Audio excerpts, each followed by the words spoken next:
小王子偷偷拿走女人手里的糕点，没想到只是吃了一口就倒地不起，一命呜呼。别走出来了，快走出来，快走出来呀，快走出来，而导致这场悲剧的罪魁祸首却是男孩这善妒的母亲。紫园中一片春意盎然，王爷以诗词考核袁飞云和袁飞流，可袁飞云身为连夫人的儿子，自是嫡子出生，不仅高傲自大，还才疏学浅。相比于袁飞流的不卑不亢、真才实学，袁飞云便显得更加上不了台面。因此连夫人嫉妒不已。一番斗诗结束，袁飞流更是要将赏赐送于百姓，因此获得王爷的大加赞赏。连夫人见状不甘示弱，当即说起飞云也说要把压岁钱赈济流民，怎料却得来儿子恶狠狠的白眼。隔天他不仅明目张胆的欺负袁飞流，还口出狂言侮辱。怪不得娘说狐狸精生的东西呀，也是狐狸精。小小年纪如此嚣张，连丫鬟都看不下去了，表示要把这件事情告诉王爷。没想到被小飞流阻止，殊不知这一切都被一旁的王爷看在眼里。两个孩子品性的对比，王爷忍不住问飞流为何受欺负了不告诉父王。母亲说如今共赴国难，家里人更应该兄弟一心，所以有什么事飞流都要忍让为先。没想到小小年纪如此懂事，王爷非常欣慰，当即便把象征嫡子的麒麟锁送给了小飞流。还是你这个当母亲的懂事点。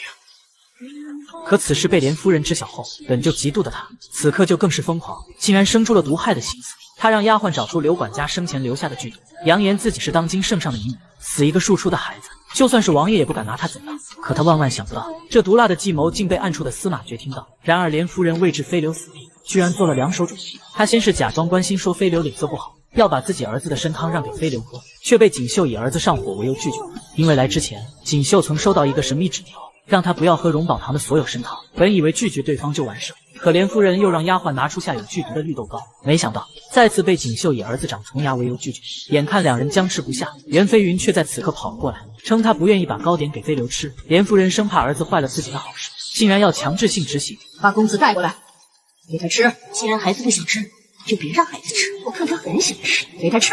眼看绿豆糕快到袁飞流的口中，幸亏王爷的管家此刻来传话，锦绣也终于松了一口气。谁料就在他们的谈话间，飞云却悄悄拿了绿豆糕，仅仅是吃了一口就毒发身亡。连夫人最终自食恶果，唯一的儿子被自己下的毒害死，因此变得疯疯癫癫，被王爷永生禁足在荣宝堂。我会让你知道你究竟犯了多大错。来人，把他送到安乐观。是。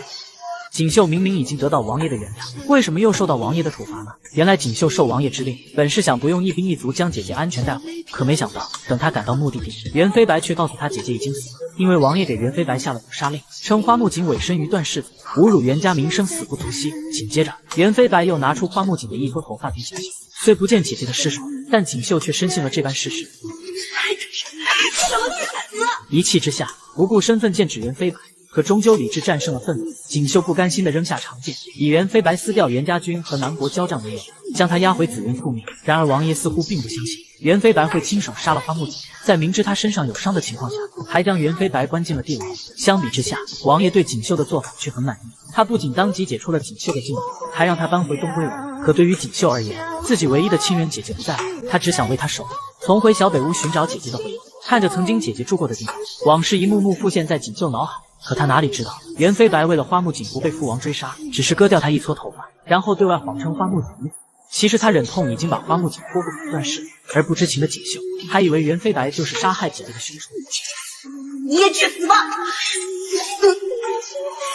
然而就是这一剑，却成了连夫人对付锦绣的筹码。趁王爷来看小儿子时，连夫人故意将锦绣刺伤袁飞白的事情说了出来。一开始王爷并不相信，可见连夫人说的有模有样，王爷内心也开始怀疑。为了证实事情的真相，锦绣和仁政都被带到大殿对质。可锦绣因为姐姐的离去，早已经没了活下去的勇气。对于证人的对质，他供认不讳。你动了梅香的东西，我念你年幼无知，但你居然敢伤我跟梅香的孩子。见王爷已经动怒，连夫人更是火上浇油，称锦绣既然已经恨上袁家，还希望王爷顾及飞白的安危。王爷心中虽然有些不舍，但毕竟锦绣伤害王子是重罪，最终王爷只能忍着不舍，下令将锦绣送进安乐观代法休息，从此开启他孤苦的人生。却发现锦绣在此刻怀孕了，而连夫人依然不打算放过锦绣，竟然悄悄命人对其下药。可师太送药的异常，还是让锦绣发现了端倪，便谎称药味太难闻，他等会再喝。心虚的师太当即同意。待师太离去后，锦绣立马便倒掉了碗里的汤药。为了保住肚里的孩子，锦绣连夜翻墙逃出了安乐观，然后守在紫园大门等待时机。